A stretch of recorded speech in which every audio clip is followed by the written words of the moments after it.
অনেকেই দেখি বিভিন্নভাবে বাজে মন্তব্য করতেছেন, এটা সেটা। এখন আপনারা বলতেছেন আরো কঠিন কর্মসূচি দিতে হবে, কেউ বলেন এই কর্মসূচি সরকারের নজরে আসবে না, এটা সেটা, এগুলি আপনারা বলতেছেন। আরে ভাই, বিষয়টা হচ্ছে যেই কর্মসূচিটা দেওয়া হয়েছে এর আগেও আমরা কিন্তু প্রতিটা, এই যে 5ই ডিসেম্বর মহাসমাবেশ হয়েছে, এই মহাসমাবেশের আগেও কিন্তু প্রতি জেলা উপজেলায় কর্মসূচি দেওয়া হয়েছিল যে বিক্ষোভ সমাবেশ। তখন কিন্তু সব জেলায় বা সব উপজেলায় এই কর্মসূচিটা পালন করেন নাই। আমরা কিন্তু জানি যে এই কর্মসূচি কেউ পালন করে না। এখন যে কর্মসূচিটা ঘোষণা করা হয়েছে এটা প্রতীকী অনশন। আপনারা মনে করছেন যে এই কর্মসূচিটা অনেক ছোট, অনেক হালকা। আরে ভাই, আপনি 10 কেজি চালের বস্তা মাথায় নিয়ে আগে ট্রাই করেন যে আপনি 40 কেজি ওজনের বস্তা মাথায় নিতে পারবেন কিনা। আমি কি ঠিক বলেছি? আগে আপনারা যারা বলতেছেন, ঠিক আছে, আগে যারা বলতেছেন, যারা বিভিন্ন বাটপারি কথাবার্তা বলেন, তারা আগে ট্রাই করেন যে 10 কেজি চালের ওজন আপনি মাথায় নিতে পারবেন কিনা। যদি 10 কেজি চালের ওজন আপনি মাথায় নিয়ে ট্রাই করে দেখেন যে আপনি 40 কেজি ওজনের বস্তা মাথায় নিতে পারবেন কিনা। আর দেখবেন যেই সমস্ত কর্মচারীরা বাজে মন্তব্য করে আমাদেরকে বিভিন্ন ভাষায় গালি দেয়, ভিউ ব্যবসায়ী বলে, এটা বলে সেটা বলে, দেখবেন ওরাই হচ্ছে বাংলাদেশের মধ্যে 1 নম্বর সিটার, বাটপার এবং জানোয়ার, মানুষরূপী জানোয়ার। দেখবেন এরা আসলেই, আপনি কঠিন দেন আর পাতলা দেন, কোনো কর্মসূচি এরা পালন করবে না। এদের কাজ হচ্ছে নেতাদেরকে উস্কানো, মানে নেতাদেরকে উস্কাইয়া নেতাদের বিপদে ফেলানো। তারা এটা বোঝে না যে এখন নির্বাচনকালীন সময়, তফসিল ঘোষণা করার পর দেশে একরকম জরুরি অবস্থা বিরাজ করে। এই মুহূর্তে তেমন কোনো কর্মসূচি দেয়াই যায় না। সেখানে যে আমাদের নেতারা সাহস করে এই যে 16ই জানুয়ারি যে প্রতীকী অনশন কর্মসূচি ঘোষণা করেছে, এইটা আপনারা পালন করে দেখান। এইটা আপনারা পালন করে দেখান যে আপনারা কর্মবিরতির মতো কঠিন কর্মসূচি পালন করতে পারবেন। ওই যে বললাম, আগে 10 কেজি চালের বস্তা মাথায় নিয়ে ট্রাই করেন যে আপনি 40 কেজি ওজনের বস্তা মাথায় নিতে পারবেন কিনা, তারপরে আপনি কঠিন কর্মসূচির কথা চিন্তা করবেন। আগে যে কর্মসূচি দেওয়া হয়েছে সেটা পালন করে আপনি প্রমাণ করেন যে না, আপনি কর্মসূচি পালন করবেন। আপনি যে কর্মসূচি পালন করবেন, আমরা দেখতে চাই। বাংলাদেশে 64টা জেলা, বাংলাদেশে 64টা জেলা এবং প্রত্যেকটা জেলায় একটা করে প্রেস ক্লাব রয়েছে।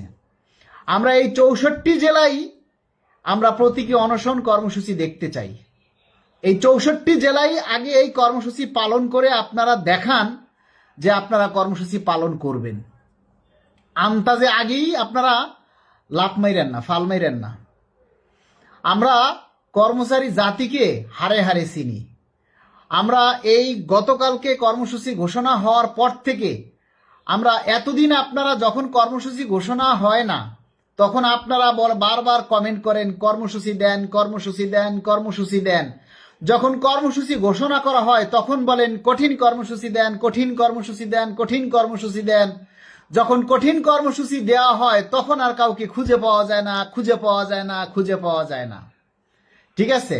তাহলে আপনারা যে এইগুলা ছিড়বেন এটা তো আমরা জানি। সরকার যে পে স্কেল দেয় না, আমার মনে হয় যে এক প্রকার ঠিক করছে, কারণ আপনাদের দরকার নেই, আপনাদের পে স্কেল দরকার নেই, আপনাদের মধ্যে সেই ক্ষুধাই নেই।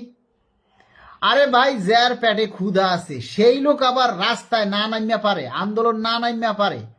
যার পেটে ক্ষুধা আছে, যার পে স্কেল প্রয়োজন, সে আবার তার ফেসবুক আইডিতে পে স্কেল নিয়ে একটা দাবি না দিয়ে পারে।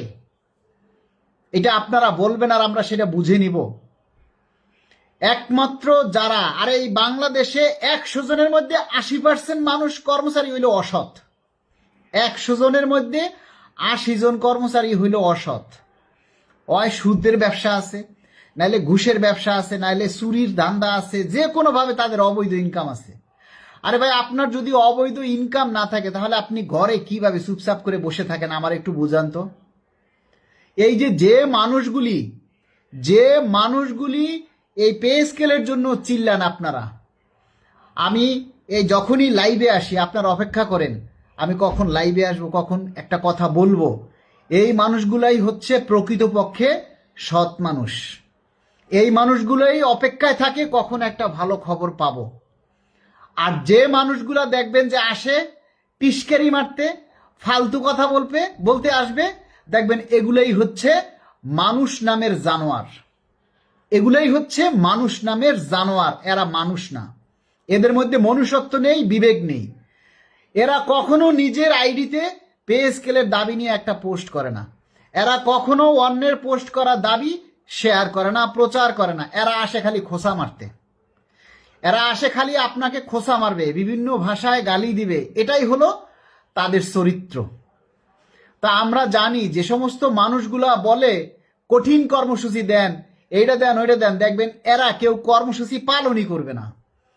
আপনি আগে পাতলা যে কর্মসূচি দেওয়া হয়েছে এইটা আগে পালন করে দেখান, তারপরে কঠিন কর্মসূচির কথা চিন্তা করব। আমরা যখন শুনবো যে সারা বাংলাদেশের প্রতিটি জেলায় অনশন পালিত হয়েছে, প্রতিটি জেলায়, প্রতিটি থানায়, প্রতিটি উপজেলায়, আমরা আগামী 16 তারিখ এই কর্মসূচি দেখতে চাই। এবং প্রতিটা জায়গা থেকে যারাই আপনারা এই অনশন কর্মসূচি পালন করবেন আমার কাছে ছবি পাঠাবেন, প্রমাণ দেখতে চাই যে আপনি পালন করছেন। আমরা প্রমাণ দেখতে চাই সারা বাংলাদেশ থেকে এই কর্মসূচিটা যে পালন করা হয়েছে এটা আমরা প্রমাণ দেখতে চাই। তারপরে কঠিন কর্মসূচি। আরে ভাই, কঠিন কর্মসূচি দিয়ে 2 দিনের মধ্যে পে স্কেল আদায় করা যাবে। 2 দিনের মধ্যে কঠিন কর্মসূচি দিয়ে পে স্কেল আদায় করা যাবে, কিন্তু সেই কঠিন কর্মসূচি আপনারা পালন করবেন? সেই সাহস আছে? সেই সাহস আপনাদের আছে? সারা বাংলাদেশের মানুষের সেই সাহস আছে? সেটা প্রমাণ দেন। যে অনশন কর্মসূচি দেওয়া হয়েছে এইটা পালন করে আপনারা প্রমাণ দেন যে না, আপনারা পালন করতে পারবেন বড় কর্মসূচি। এমনি এমনি কঠিন কর্মসূচি হুট করেই একটা কঠিন কর্মসূচি দিয়ে নেতারা কি বিপদে পড়বে? আজকে কেউ যদি অ্যারেস্ট হয়, কেউ যদি গ্রেপ্তার হয়, কেউ ভাই আপনারা পাশে দাঁড়াবেন না। আমরা কেউ কারো পাশে দাঁড়াবো না। এই পৃথিবীতে সবচাইতে নির্মম একটা সত্য কথা কি জানেন? কেউ কারো নয়, আমরা সবাই একা। আর সবচাইতে বড় ভুল, জীবনের সবচাইতে বড় ভুল হচ্ছে যারা আপন সেজে থাকে তাদেরকে আপন ভাবা। আমরা যাদেরকে মনে করি যে আমাদের তারা সৈনিক, তারা আসলে সৈনিক না।